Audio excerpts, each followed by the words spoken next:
தற்போது பரபரப்பான அண்மை செய்தியை பார்த்து கொண்டிருக்கிறோம். உத்தரப்பிரதேச மாநிலத்தில் நடைமுறையில் இருந்து வரும் கட்டாய மதமாற்ற தடை சட்டத்தில் தற்போது திருத்த மசோதா கொண்டு வரப்பட்டுள்ளது. கடந்த 2021ஆம் ஆண்டு முதல் உத்தரப்பிரதேச சட்டமன்றத்தின் இரு அவைகளிலும் மசோதா நிறைவேற்றப்பட்ட பின்பு கட்டாய மதமாற்ற தடை சட்டம் நடைமுறைக்கு வந்தது. இந்த சட்டத்தின்படி மதத்தின் பெயரால் ஒரு நபர் அச்சுறுத்தினால், தாக்கினால், திருமணம் செய்து கொள்வதாக உறுதியளித்தால் அல்லது அதற்காக சதி செய்தால் அல்லது மதமாற்ற நோக்கத்தோடு யாரையாவது கட்டாயப்படுத்தினால் அல்லது கடத்தினால் கட்டாய மதமாற்ற தடை சட்டத்தின் கீழ் அவர்கள் மீது வழக்கு பதிவு செய்யப்பட வேண்டும் என்றும் அவர்களுக்கு அதிகபட்சமாக 10 ஆண்டுகள் சிறை தண்டனையும் 50,000 ரூபாய் அபராதமும் விதிக்கப்பட வேண்டும் என்றும் பாதிக்கப்பட்டவர் அல்லது பாதிக்கப்பட்டவரின் பெற்றோர், உடன்பிறப்புகள் இது குறித்து போலீசாரிடத்தில் வழக்கு பதிவு மனுவை தாக்கல் செய்யலாம் என்றும் நடைமுறையில் இருந்து வந்தது. ஆனால் தற்போது இந்த நடைமுறை சட்டத்தில் திருத்த மசோதாவை கொண்டு வந்துள்ளனர். அதாவது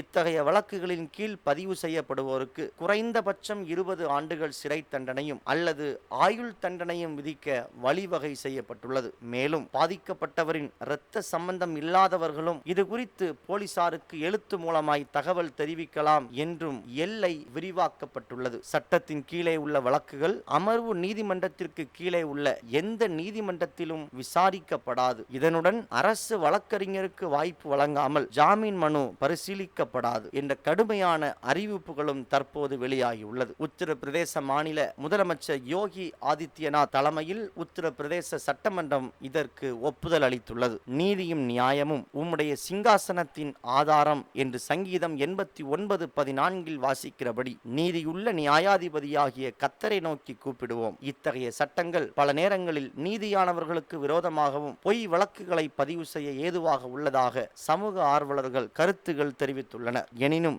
தேசிய அளவில் மத சுதந்திரம் அனைவருக்கும் பொருந்தும் என்பது கூடுதல் தகவல். இந்த தகவலை உங்கள் நண்பர்களுக்கும் பகிர்ந்து கொள்ளுங்கள். உங்கள் கருத்துக்களை கருத்துரை பக்கத்தில் மறவாமல் பதிவு செய்யுங்கள். நன்றி.